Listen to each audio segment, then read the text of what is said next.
Hello guys, അപ്പോൾ behind her ഐസിൻ്റെ 4th എപ്പിസോഡിലേക്ക് എല്ലാവർക്കും സ്വാഗതം. അപ്പോൾ അധികം നേരം വൈകാണ്ട് നേരെ എപ്പിസോഡിൻ്റെ എക്സ്പ്ലനേഷനിലേക്ക് പോകും. ആദ്യം തന്നെ കാണിക്കുന്നത് ലൂയിസ് ഒരു സ്വപ്നം കണ്ട് എണീക്കുകയാണ്. ഇപ്പോൾ അവൾക്ക് പഴയ പോലെ നൈറ്റ് മെയർസ് ഒന്നുമില്ല, സാധാ സ്വപ്നങ്ങളാണ്. അത് അവൾക്ക് ഇഷ്ടപ്പെട്ട സ്വപ്നങ്ങളാണ്. അതുകൊണ്ട് തന്നെ അവൾക്ക് സുഖമായിട്ട് ഉറങ്ങാൻ പറ്റുന്നു. അവൾ കാലത്ത് ഭയങ്കര ഹാപ്പി ആയിട്ട് എണീക്കുന്നു. അവളുടെ സിഗരറ്റ് സ്മോക്കിങ്ങിൻ്റെ ശീലമൊക്കെ വിടുന്നു. അങ്ങനെയൊക്കെ കാണിക്കുന്നുണ്ട്. ഇവിടെയാണെങ്കിൽ എല്ലാ ദിവസവും ഈ പറഞ്ഞ പോലെ കാലത്ത് എണീക്കുന്ന അവൾക്ക് മരുന്ന് കൊടുക്കുന്നു. ആ മരുന്ന് അവൾ കഴിക്കുന്നുണ്ടോയെന്ന് ഡേവിഡ് ചെക്ക് ചെയ്ത് ഉറപ്പ് വരുത്തിയിട്ട് പോവാണ്. പിന്നെ കാണിക്കണത് അവളുടെ പഴയ ഓർമ്മകളാണ്. ഇവനോട് സംസാരിക്കുന്നത്, നീ വലിക്കരുത്, വലി നിർത്താൻ ശ്രമിക്കണം, നീ തിരിച്ച് വീട്ടിലേക്ക് പോകണം, നല്ല രീതിയിൽ ജീവിക്കാൻ ശ്രമിക്കണം എന്നൊക്കെ ഇവൾ ഉപദേശിക്കുന്നുണ്ട്. അപ്പോൾ അവൻ പറയും, നിൻ്റെ വീട് പോലെയല്ല എൻ്റെ വീട്, നിനക്ക് സുഖമായിട്ട് ജീവിക്കാൻ പറ്റും, നിനക്ക് നിൻ്റെ കയ്യിൽ പണം ഉണ്ടാകുന്നുണ്ട്, അല്ലാണ്ട് എനിക്ക് അങ്ങനെയല്ല, എനിക്ക് ഇവിടെ നിൽക്കുന്നതാണ് ഇഷ്ടം, ഇതാണ് എൻ്റെ ഹോം, നീ എൻ്റെ കൂടെയുള്ളൊരു ഇതാണ് എൻ്റെ ഹോം എന്നൊക്കെ അവൾ പറയുന്നുണ്ട്. അപ്പോൾ നീ തമാശ പറയരുത്, ഇനി ഞാൻ എൻ്റെ വീട്ടിൽ പോയാലും നീ എന്നെ ഇടയ്ക്കിടയ്ക്ക് കാണാൻ വന്നോളോട്ടാ എന്നൊക്കെ ഇവർ രണ്ടുപേരും തമ്മിൽ സംസാരിക്കുന്നുണ്ട്. അങ്ങനെ ആ ഒരു ഓർമ്മ അവിടെ നിൽക്കുന്നു. പിന്നെ വീണ്ടും പ്രസൻറ്റ് ടെൻസിലേക്കാണ്.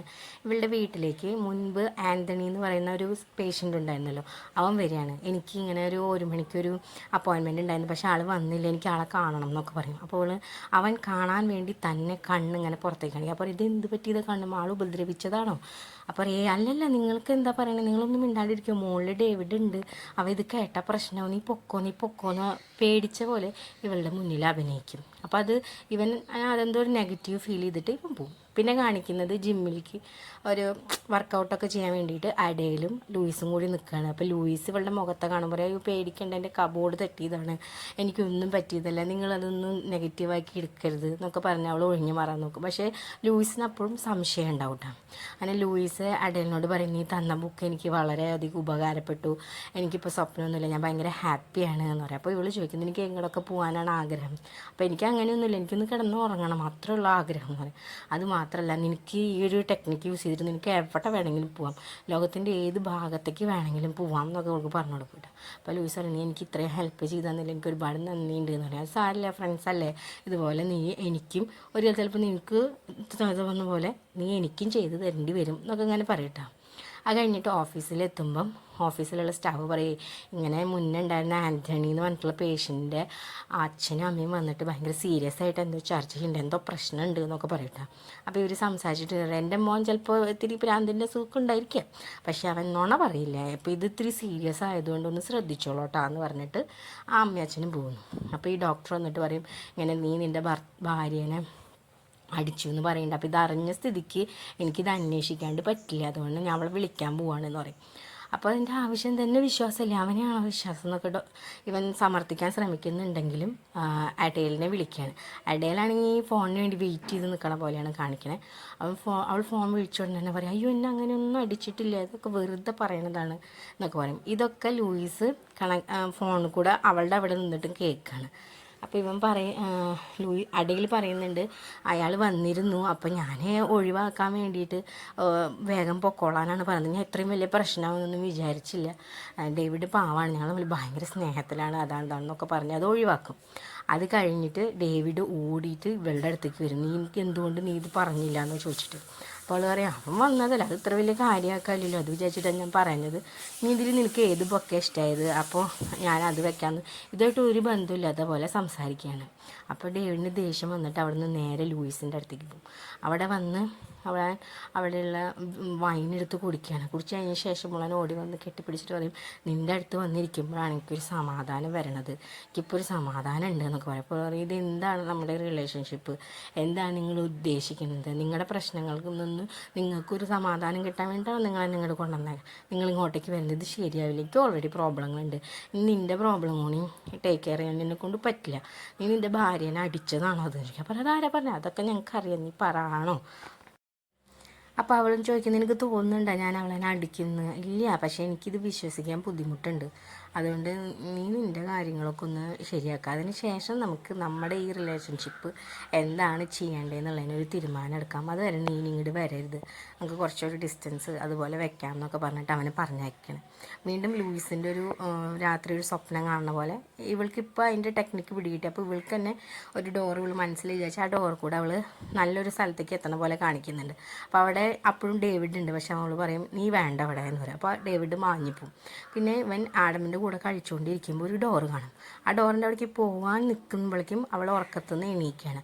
അപ്പോൾ അതെന്താ അങ്ങനെ ഒരു ഇതെന്ന് അറിയാൻ വേണ്ടിയിട്ട് വീണ്ടും റോബ് എഴുതിയ ബുക്ക് എടുത്ത് വായിക്കുകയാണ്. അപ്പോൾ ഇപ്പോൾ റോബിന് അവൻ തിരിച്ചു പോകാനായിട്ട് നിൽക്കുകയാണ്. അവളുടെ 30 ദിവസത്തെ സമയമൊക്കെ കഴിഞ്ഞപ്പോൾ അവൾ പോകാൻ വേണ്ടിയിട്ട് നിൽക്കുകയാണ്. അപ്പോൾ അവൻ പറയുന്നുണ്ട് ഡേവിഡ് ഇവിടെ നന്നായിട്ട് നോക്കില്ല, കാരണം അവൻ പൈസയ്ക്ക് വേണ്ടിയിട്ടാണോ അങ്ങനെ ചെയ്യണമെന്ന് എനിക്കൊരു ഡൗട്ടൊക്കെ ഉണ്ട്. അതുപോലെ അവൻ്റെ അച്ഛനും അമ്മയും അഡേലിൻ്റെ അച്ഛനും അമ്മയും മരിച്ചാലും ഇവന് സംശയമുണ്ട്, ഇത് ഇവൻ വേണമെന്ന് വെച്ചിട്ട് ചെയ്തതാണോ എന്നൊക്കെ ഉള്ളൊരു സംശയമുണ്ട്. അതുകൊണ്ട് ഞാനൊരിക്കലും അഡേലിനെ ടേക്ക് കെയർ ചെയ്യുന്നത് നിർത്തില്ല, അവളുടെ നന്മയ്ക്ക് വേണ്ടിയിട്ട് ഞാൻ ചെയ്യും എന്നൊക്കെ ആ ഡയറിയിൽ അവൾ എഴുതിയത് വായിക്കും. പിന്നെ അഡേൽ വീണ്ടും കിടന്നുറങ്ങുന്നതായിട്ടൊരു സീനാണ് കാണിക്കുന്നത്, കയ്യിൽ എണ്ണിയിട്ട്. അങ്ങനെ ഇവളുടെ ആ കാടിൻ്റെ ഉള്ളിലൊരു ഡോറ് പോലെ വരും. ആ ഡോർ കൂടെ അവൾ തുറന്ന് നോക്കുമ്പോൾ കാണാൻ ലൂയിസും പിന്നെ ഡേവിഡും കൂടി സംസാരിക്കുന്ന ഒരു സീനാണ് കാണിക്കുന്നത്. അപ്പോൾ നമ്മൾ വിചാരിക്കുന്നത് എന്ത് ഇങ്ങനെ ഒരു സീൻ കാണിക്കണമെന്ന്. പക്ഷേ സത്യത്തിൽ ഇവൾ ഉറങ്ങുമ്പോൾ കാണുകയാണ് അവർ തമ്മിലുള്ള സംസാരം. ഇവൾ ലൂയിസിന് പറഞ്ഞു കൊടുത്ത പോലെ നമുക്ക് അങ്ങനെയുള്ളൊരു ടെക്നിക്ക് യൂസ് ചെയ്ത് കഴിഞ്ഞാൽ എവിടേക്കാണോ നമ്മൾ പോകാൻ ആഗ്രഹിക്കുന്നത് ആ സ്ഥലത്തേക്ക് നമുക്ക് പോയി അവരവിടെ എന്താ ചെയ്യണമെന്നുള്ളത് കാണാൻ പറ്റുകയും ചെയ്യുന്ന ഒരു തരം എന്താ ആസ്ട്രൽ പ്രൊജക്ഷൻ എന്നോ അങ്ങനെയാണ് അതിൻ്റെ പേര് പറയണത്. അങ്ങനെ ഒരു കഴിവ് അവൾക്കുണ്ട്. അതുകൊണ്ട് തന്നെ ഡേവിഡ് എന്ത് ചെയ്യുകയാണെങ്കിലും അത് കണ്ടുപിടിക്കാനും അവൾക്ക് സാധിക്കും. സോ അപ്പോൾ ഡേവിഡ് ലൂയിസിനോട് പറയാണ്, എനിക്ക് നിന്നെ ഇഷ്ടമാണ്, അതുകൊണ്ടാണ് നിന്നെ ബാക്കിയുള്ള എല്ലാത്തിനും ഞാൻ സെപ്പറേറ്റ് ചെയ്ത് വെക്കണത്, എനിക്ക് വേണ്ടിയിട്ട് ജീവിക്കാൻ ഞാൻ ആഗ്രഹിക്കുന്നു എന്നൊക്കെ പറയും. അപ്പോൾ അടിയിൽ സങ്കടപ്പെട്ട് ഉറക്കത്തുനിന്ന് ഞെട്ടി എണീക്കുകയാണ്. പക്ഷെ ഇവിടെ ലൂയിസ് പറയുന്നുണ്ട്, ഇപ്പം നീ ഇതും കൊണ്ട് എൻ്റെ തലയിലേക്ക് വരരുത്, നീ സോർട്ട് ഇറ്റ് ഔട്ട് ചെയ്യണം നിൻ്റെ കാര്യങ്ങളെന്ന് പറയും. അപ്പോൾ ഇവിടെ പിന്നെ കാണിക്കുന്നത് ഇടയിൽ ജിമ്മിൽ വർക്കൗട്ട് ചെയ്യാണ്. വർക്കൗട്ട് ചെയ്ത് താഴെ വന്നിട്ട് റിസപ്ഷനിസ്റ്റിനോട് പറയും, ഞാൻ ലൂയിസ് എന്ന് പറയുന്ന ഒരാൾക്ക് ഗസ്റ്റ് മെമ്പർഷിപ്പ് എടുത്തിട്ടുണ്ടായിരുന്നു, അതെനിക്ക് കുറച്ചും കൂടി കൂടുതൽ നാളത്തേക്ക് നീട്ടി തരണം. സോ നിങ്ങൾ വൈകിട്ട് 6 മണിക്ക് ലാൻഡ് ലൈനിലേക്ക് വിളിക്കണം എന്ന് പ്രത്യേകം പറഞ്ഞിട്ട് അവൾ അവിടെ നിന്ന് ഇറങ്ങിപ്പോകും. അതവളുടെ ഒരു പ്ലാൻ പോലെയാണ്. അതിനുശേഷം വന്ന ആൻ്റണി അഡേലിനെ കാണാൻ വരും. എന്നിട്ട് അഡേലിനോട് പറയും, ഞാനിനി അയാളെന്നെ കാണാൻ പോവില്ല എന്ന് പറയും. അപ്പോൾ അഡേൽ പറയും, നീ ചെയ്തത് നല്ല കാര്യമാണ്, ഞാൻ പറഞ്ഞ സംഭവം നീ കൊണ്ടുവന്നിട്ടുണ്ടോ എന്ന് ചോദിക്കും. അപ്പോൾ അവൻ്റെ പോക്കറ്റിൽ നിന്ന് ഒരു സംഭവം എടുത്തിട്ട് അവൾക്ക് കൊണ്ടു കൊടുക്കും. അവളത് പോക്കറ്റിൽ വയ്ക്കും. അപ്പോൾ ആൻ്റണി പറയും, എനിക്ക് അവനെക്കുറിച്ച് വേറെയും കാര്യങ്ങൾ അറിയാം, ഞാനത് പറഞ്ഞു തരാറുണ്ട്. അപ്പോൾ ഓക്കെ, നീ എല്ലാ കാര്യങ്ങളും എനിക്ക് പറഞ്ഞു തരാൻ പറഞ്ഞിട്ട് അവർ ഒരുമിച്ച് പോകും. അതായത് ലൂയിസും ഡേവിഡുമായിട്ടുള്ള ബന്ധം അവൻ കണ്ടിട്ടുണ്ട് ഒരു പ്രാവശ്യം, അതാണ് പറയാമെന്ന് പറയുന്നത്. പിന്നെ ആൻ്റണി തന്ന ആ ഒരു പാക്കറ്റിൽ മയക്കുമരുന്നായിരുന്നു, അത് അവളുടെ കയ്യിലുള്ള ഒരു പെട്ടിയിൽ ഒളിപ്പിച്ച് വയ്ക്കും, ഇതൊന്നും അറിയാത്തതുപോലെ. പിന്നെ വീണ്ടും പഴയകാല ഓർമ്മയാണ്. റോബ് ലൂയിസ് അഡേലിനെ കാണാൻ വേണ്ടി അവളുടെ പഴയ വീട്ടിലേക്ക് വരികയാണ്. അപ്പോൾ അവൻ വന്നുകൊണ്ടിരിക്കുമ്പോൾ തന്നെ കത്തിപ്പോയ ഭാഗമൊക്കെ കാണിക്കുന്നുണ്ട്. അപ്പോൾ ഇവൻ ഭയങ്കര സന്തോഷത്തിലാണ് ഓടി വരുന്നത് ഇവളുടെ അടുത്തേക്ക്. അവളെ കണ്ടതും കെട്ടിപ്പിടിക്കുകയൊക്കെ ചെയ്യും. അതിനുശേഷം അവളുടെ ആ വീടെന്ന് പറയാൻ പറ്റില്ല, കൊട്ടാരം പോലത്തെ ഒരു സ്ഥലമാണ്, അത് മുഴുവൻ ചുറ്റി കാണിക്കും. അപ്പോൾ അവൻ അവിടെ എടുക്കുന്ന ഒരു പെയിൻറ്റിങ്ങിൻ്റെ ഫ്രെയിം കണ്ടിട്ട് പറയും, ഈ ഒരു ഫ്രെയിം ഉണ്ടെങ്കിൽ എൻ്റെ ചേച്ചി താമസിക്കുന്ന വീട് മേടിക്കാൻ പറ്റും, നീ ഭയങ്കര ഭാഗ്യവതിയാണ്, എനിക്ക് ഇത്രയൊക്കെ ആ സൗകര്യങ്ങളും കാര്യങ്ങളൊക്കെ കിട്ടിയില്ലേ എന്നൊക്കെ പറഞ്ഞിട്ട് ഇവളുടെ ആ ജീവിത ശൈലിയൊക്കെ ഇങ്ങനെ നോക്കുകയാണ്. അത് കഴിഞ്ഞിട്ട് ലൂയിസ് അഡേൽ റോബിനെ കൊണ്ടുപോയിട്ട് ആ മരിച്ച സ്ഥലം, കത്തി പിടിച്ച സ്ഥലമൊക്കെ കാണിക്കും. അപ്പോൾ പറയും നമുക്ക് തിരിച്ചു പോകാമെന്ന് പറയും. അങ്ങനെ ഇവർ തമ്മിലിങ്ങനെ സംസാരിക്കുകയാണ്. അപ്പോൾ വീണ്ടും കഞ്ചാവ് യൂസ് ചെയ്യാനായിട്ട് തുടങ്ങിയിട്ടുണ്ട്, ഡ്രഗ്സ്. അപ്പോൾ ഇവൾ പറയും, ഇത് ഇവിടെ വെക്കാൻ പാടില്ല, കാരണം ഡേവിഡ് വന്നു കഴിഞ്ഞാൽ അവനത് ഇഷ്ടപ്പെടില്ല എന്ന് പറയും. അപ്പോൾ ഡേവിഡ് ഇങ്ങോട്ട് വരുമോ ചോദിക്കും. അവൻ വരാറുണ്ട്, ശനി ഞായറുകളിലൊക്കെ വരാറുണ്ട്, ഞങ്ങളിവിടെ ഒരുമിച്ചാണ് താമസം, അവൻ മാത്രമാണ് എൻ്റെ ജീവിതത്തിൽ കിള്ളോ എന്നൊക്കെ പറയുന്നൊരു സീനുണ്ട്. അത് കഴിഞ്ഞിട്ട് വീണ്ടും പ്രസൻറ്റ് ടെൻസിലേക്ക് വരികയാണ്. ഡേവിഡ് ഓഫീസിൽ നിന്ന് വന്നിട്ടുണ്ട്. ഇവൾ അടുക്കളയിലൊന്നും അറിയാത്ത പോലെ ഇങ്ങനെ വർക്ക് ചെയ്തുകൊണ്ടിരിക്കും. ആ സമയത്ത് ജിമ്മിൽ നിന്ന് ഫോൺ വിളിക്കും. എന്നിട്ട് പറയും, ലൂയിസിൻ്റെ ഗസ്റ്റ് മെമ്പർഷിപ്പ് സമയം കൂട്ടിയിട്ടുണ്ട് എന്ന് പറയും. അപ്പോൾ ഇവനത് കേട്ടോടുകൂടി ദേഷ്യം വന്നിട്ട് ഇവളുടെ അടുത്തേക്ക് വന്നിട്ട് ചോദിക്കും, ഫോൺ എവിടെ നിൻ്റെ ചോദിക്കും. അപ്പോൾ അവൾ ഫോൺ എടുത്ത് കൊടുക്കും. അപ്പോൾ ഫോണിൽ നോക്കുമ്പോൾ അവർ അതുവരെ ചെയ്തിട്ടുള്ള ചാറ്റ് മുഴുവൻ അതിൽ കാണും. അപ്പോൾ ഇവനാകെ ദേഷ്യം വരും. ഇവളോടൊന്നും മിണ്ടാതെ ഇവൻ അവിടെ നിന്ന് ഇറങ്ങിപ്പോവും. അപ്പോൾ ഇവളുടെ പ്ലാൻ ഏകദേശം വർക്കൗട്ടായി എന്നുള്ളത് മനസ്സിലാവും. കാരണം ഇവൻ അറിയണം ഇവർ തമ്മിൽ ബന്ധമുണ്ടെന്ന്, എന്നിട്ട് അതിൻ്റെ പേരിൽ അവിടെ പോയി തല്ലുണ്ടാക്കണം. അതിന് വേണ്ടിയിട്ടാണ് ഇവളതൊക്കെ ചെയ്തത്. കാരണം അവൻ അവളോട് ഐ ലവ് യു എന്ന് പറഞ്ഞത് ഇവളിവിടെ നിന്നിട്ട് ഒരു ടെക്നിക്കിലൂടെ അവൾ മനസ്സിലാക്കി കഴിഞ്ഞു. അപ്പം നേരെ ഡേവിഡ് ലൂയിസിൻ്റെ അടുത്തേക്ക് പോകും. എന്നിട്ട് പറയും, നീ എത്ര നാളായി ഇത് തുടങ്ങിയിട്ട്, നീ എന്നെ പറ്റിക്കുകയായിരുന്നു, നീ എൻ്റെ പിന്നിൽ കൂടെ എന്നെ കുത്തുമായിരുന്നു എന്ന് പറയും. അപ്പോൾ പറയും, ഞാൻ ഇങ്ങനെ വിചാരിച്ചിട്ടല്ല, ഇങ്ങനെ ആവുമെന്ന് വിചാരിച്ചിട്ടല്ല, അങ്ങനെ ഫ്രണ്ട് ആവണമെന്ന് എനിക്ക് ആഗ്രഹം ഉണ്ടായിരുന്നില്ല. പക്ഷെ അവൾ എൻ്റെ പിന്നാലെ വന്നു, അവൾക്ക് വേറെ ആരുമില്ല, അതിനെന്താണ് കാരണം, നീ എന്നെ ഒന്ന് ചിന്തിച്ച് നോക്കി നിങ്ങൾ അവളതിനെ പുറത്തേക്ക് വിടാൻ സമ്മതിക്കില്ല. അങ്ങനെ അവളുടെ സൈഡ് പിടിച്ച് ലൂയിസ് സംസാരിക്കും. അപ്പോൾ ഇവൻ ചോദിക്കും, നിങ്ങൾക്ക് എന്നെ പറ്റി ചിന്തിക്കാൻ തോന്നിയിട്ടില്ലേ, എന്നെ ആലോചിച്ച് നിനക്ക് വിഷമം, നിങ്ങളെ ആലോചിച്ചിട്ട് എന്തിനാ വിഷമിക്കണേ, എനിക്ക് ചിന്തിക്കുമ്പോൾ അവൾ പാവവും നിങ്ങളതിനെ പറ്റിയിട്ടാണ് തെറ്റിദ്ധാരണ വരണതെന്ന് പറയും. അപ്പോൾ ചോദിക്കും, നീ എന്താ ഇങ്ങനെയൊക്കെ പറയണേ, നീ പിന്നെ വേറെ എന്തൊക്കെയാണ് അവൻ നിന്നോട് പറഞ്ഞേക്കണേ എന്ന് ചോദിക്കും. പറയും, അവളുടെ സ്വത്തൊക്കെ നിൻ്റെ പേരിലാന്നുള്ളതും അവൾ പറഞ്ഞിട്ടുണ്ട് എന്ന് പറയും. അപ്പോൾ ഇവന് ആകെ ദേഷ്യം വരും. വന്നിട്ട് പറയും, നീ ഇനി എന്ത് ചെയ്യണമെന്ന് എനിക്കറിയില്ല, നാളെ ഓഫീസിൽ വന്നിട്ട് നീ റെസിഗ്നേഷൻ ലെറ്റർ കൊടുക്കണം, നാളെ മേലാക്കം എൻ്റെ ഇതിൽ വരരുത്, എൻ്റെ വിവാഹത്തിനെ പറ്റിയോ അതിനെ സംബന്ധിച്ചാലും നിനക്ക് ഒരു ഐഡിയ ഇല്ല, അതുകൊണ്ട് നീ ഇനി ഞങ്ങളുടെ ജീവിതത്തിൽ ഇടപെടാൻ വരരുത്, പൊക്കോണം എന്ന് പറഞ്ഞിട്ട് ഭീഷണി, ഇല്ലെങ്കിൽ ഞാൻ ഈ ചാറ്റൊക്കെ കാണിച്ചു കൊടുക്കുക, അത് നിനക്ക് പ്രശ്നമെന്ന് പറഞ്ഞിട്ട് ഭീഷണിപ്പെടുത്തും. പിറ്റേ ദിവസം അവൾ ഇവിടെ വന്നിട്ട് ഓഫീസിൽ വന്നിട്ട് പറയും, ഞാൻ റിസൈൻ ചെയ്യുകയാണെന്ന് പറയും. അപ്പോൾ അവിടുത്തെ മെയിൻ ആൾ പറയും, നീ പോവരുത്, നീ ഞങ്ങൾക്ക് ഭയങ്കര വാല്യുബിൾ ആയിട്ടുള്ളൊരു സ്റ്റാഫാണ്, ഞാൻ വേണമെങ്കിൽ ടെമ്പറിന് വേറൊരാളെ വെക്കാൻ, എന്നിട്ട് നീ നോക്കി നോക്കുന്നതാണ്. പക്ഷെ അവൾ കരഞ്ഞ് സങ്കടത്തിൽ പറഞ്ഞ് പോവാണ് എന്ന് പറഞ്ഞിട്ട് അവൾ അവിടെ നിന്ന് ഇറങ്ങും. മറ്റൊരാണെങ്കിൽ ഒന്നും അറിയാത്ത പോലെ ഇരിക്കുകയും ചെയ്യട്ടാ. അപ്പോൾ ഇവൾക്ക് ആ ദേഷ്യം ഇങ്ങനെ ചതിച്ചില്ലേ എന്നുള്ളൊരു ദേഷ്യത്തിൻ്റെ പുറത്ത് ഇവൾ നേരെ അടേലിനെ കാണാൻ വേണ്ടി അടേലിൻ്റെ വീട്ടിലേക്ക് പോകും. അവിടെ ചെന്നിട്ട് കുറേ മുട്ടി വിളിച്ചിട്ടൊന്നും അടേലിനെ കാണാനില്ല. അപ്പോൾ ഇവളൊരു ചില്ലിൻ്റെ ഉള്ളിൽ കൂടെ ഇങ്ങനെ നോക്കുമ്പം അടേൽ ബോധമില്ലാതെ ഇങ്ങനെ കിടക്കുന്നുണ്ട്. ഒറ്റ നോട്ടത്തിൽ കാണുമ്പോൾ മരിച്ച് കിടക്കണ പോലെയാണ്, അത്രയും ഒരു ഇതില്ലാണ്ട് ഇങ്ങനെ കിടക്കുകയാണ്.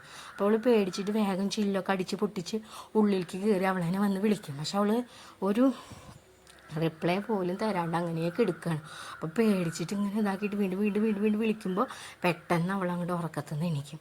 അതായത് ഇപ്പോഴും അവൾ വേറൊരു സ്ഥലത്താണ്, അവളുടെ ബോഡി മാത്രമേ ഉള്ളൂ, ആത്മാവ് വേറെ സ്ഥലത്ത് പോയെടുക്കുകയാണ്. അപ്പോൾ ഇവിടെ ഞാൻ പേടിച്ചു, നീ ഇങ്ങനെ എന്താ കിടക്കണം കണ്ടിട്ട് ഞാൻ പേടിച്ചു എന്നൊക്കെ പറയും. പേടിക്കേണ്ടത് കുഴപ്പമൊന്നുമില്ലാത്ത പ്രശ്നമാണ്.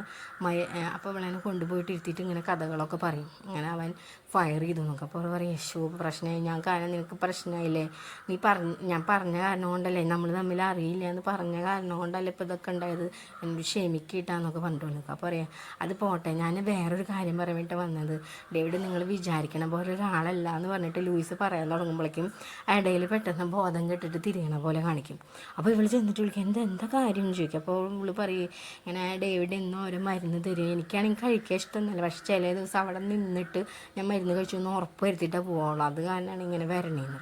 അപ്പോൾ മരുന്നിൻ്റെ ക്യാബിൻ തുറന്ന് നോക്കുമ്പോൾ അതിലൊരു ലോഡ് മരുന്നുണ്ട്. അപ്പോൾ അവൾ പറയും, ഇത് ഭയങ്കര സ്ട്രോങ് സാധനങ്ങളാണല്ലോ, ഇതാണോ നീ കഴിക്കണേന്നൊക്കെ ചോദിക്കും. അപ്പോൾ പറയും, ഞാൻ എന്ത് ചെയ്യാം, അവൻ എന്നെ ഇഷ്ടമാണ്, ഞാൻ നന്നാൻ വേണ്ടി ചെയ്യണത്, ഞങ്ങളൊരു ഫ്രഷ് സ്റ്റാർട്ടിന് വേണ്ടി വന്നതാണെന്ന്. അപ്പോൾ എന്തേ പ്രശ്നം, എന്താ പറയുക, ഞങ്ങൾ മുന്നേ ഒരു സ്ഥലത്ത് നിന്നിരുന്ന സമയത്ത് അവിടെ അവന് വേറൊരു പെണ്ണായിട്ട് അഫയർ ഉണ്ടായിരുന്നു, ഞാൻ അറിഞ്ഞു. അപ്പോൾ അതിൻ്റെയൊക്കെ ഒരു ഇതിലാണ് ഇങ്ങനെ പ്രശ്നങ്ങളായിട്ട് ഞങ്ങൾ ഇങ്ങോട്ട് പോകുന്നത് എന്ന് പറയും. അപ്പോൾ നീ എന്തിനാ ഇത്ര കഷ്ടപ്പെട്ടിട്ട് ഇവൻ്റെ കൂടെ താമസിക്കണേ, നിനക്ക് നിർത്തിയിട്ട് പോകുന്നൂടെയും ചോദിക്കും, അതായത് അവനെ ഉപേക്ഷിച്ചുകൂടെയും ചോദിക്കും. അപ്പോൾ പറയാം, അതെനിക്ക് പറ്റില്ല, എനിക്ക് തലയ്ക്ക് അസുഖമുള്ളതെന്ന് പറഞ്ഞിട്ട് റെക്കോർഡ് വരെ അവൻ്റെ കയ്യിലുണ്ട്. ഞാൻ രക്ഷപ്പെടാൻ ശ്രമിച്ചാലും എനിക്ക് മുന്നോട്ട് ജീവിക്കാൻ പറ്റില്ല. അവൻ സൈക്യാട്രിസ്റ്റാണ്, ഞാൻ അങ്ങനത്തെ അസുഖത്തിന് ചികിത്സ നേടുന്ന ഒരാളാണ്. അപ്പോൾ എനിക്ക് എൻ്റെ ഭാഗത്ത് ആരും നിൽക്കില്ല, അപ്പോൾ എനിക്ക് വേറെ വഴിയില്ല, ഇങ്ങനെ നിന്ന് പോയേ പറ്റുമെന്ന് പറയും. അപ്പോൾ അവൾ പറയും, ലൂയിസ് പറയും, നീ പേടിക്കേണ്ടത്, നിൻ്റെ കൂടെ ഞാനുണ്ട് എന്നിങ്ങനെ പറയും. പിന്നെ വീണ്ടും പഴയകാല ഓർമ്മ, ഇവർ രണ്ടുപേരും കൂടിയിട്ട് റോബും അടയിലും കൂടിയിട്ട് ആ കാടിൻ്റെ ഉള്ളിൽ നടക്കണം. അപ്പോൾ ഈ കിണർ കാണിച്ചോട്ട് പറയും, ഇതിൻ്റെ അറ്റം കാണാനേ പറ്റില്ല, അത്രയും താഴെയുള്ളൊരു സ്ഥലമാണ്, ഞാനിവിടെ വന്നിട്ട് ഇങ്ങനെ ഇത് നോക്കാറൊക്കെ ഉണ്ട് എന്നൊക്കെ പറയും. അപ്പോൾ അവൻ പറയും, ശരി നമുക്ക് തിരിച്ചിട്ട് പോവാം, ഡേവിഡ് വരേണ്ട സമയമായി എന്നൊക്കെ ഇങ്ങനെ പറഞ്ഞാൽ അവർ തിരിച്ചു പോകണം. അത് കഴിഞ്ഞിട്ട് വീണ്ടും പ്രസൻറ്റ് ടെൻസിൽ അടേലിൻ്റെ അടുത്തേക്ക് ഡേവിഡ് വരികയാണ്. എന്നിട്ട് പറയും, നീ എന്തിനാണ് ഇങ്ങനെ ചെയ്യണേ, നീ എൻ്റെ അടുത്ത് ഇങ്ങനെ ചെയ്യണതിൻ്റെ ആവശ്യം എന്താണ്, നമുക്കിതിവിടെ നിർത്താം, അത് ശരിയാവില്ല എന്നൊക്കെ പറയാം. അപ്പോൾ പറയും, നമ്മൾ കുറേ കാര്യങ്ങൾ ഷെയർ ചെയ്യുന്ന ആൾക്കാരാണ്, നമ്മൾ കുറേ പാസ്റ്റും നമ്മുടെ കയ്യിൽ കുറേ സീക്രട്സ് ഉണ്ടാകും, നമ്മൾ ഷെയർ ചെയ്യണം, അത് ആരും അറിയാനും പോണില്ല, ആരെയും അറിയിക്കും വേണ്ട, നമുക്കിങ്ങനെ ജീവിച്ച് പോകാമെന്ന് പറയും. അപ്പോൾ ഇവൻ പറയാ, അത് അറിയിക്കണം, അത് എൻ്റെ ഒരു സമാധാനത്തിന് നല്ലതെന്ന് പറയും. പിന്നെ കാണിക്കാൻ കിണറിനുള്ളിൽ വാച്ച് കിടക്കണത് കാണിച്ചിട്ടുണ്ടാവും, അതിൻ്റെ അപ്പുറത്ത് തന്നെ റോബിൻ്റെ ബോഡിയും കിടക്കുന്നത് കാണിച്ചിട്ട് 4th എപ്പിസോഡ് നിർത്തുകയാണ്. അപ്പോൾ നിങ്ങൾക്കിത് ഇഷ്ടപ്പെട്ടെങ്കിൽ ലൈക്ക് ചെയ്യുക. അടുത്ത എപ്പിസോഡായിട്ട് ഞാൻ വേഗം വരാം. അതുവരയ്ക്കും ബായ്.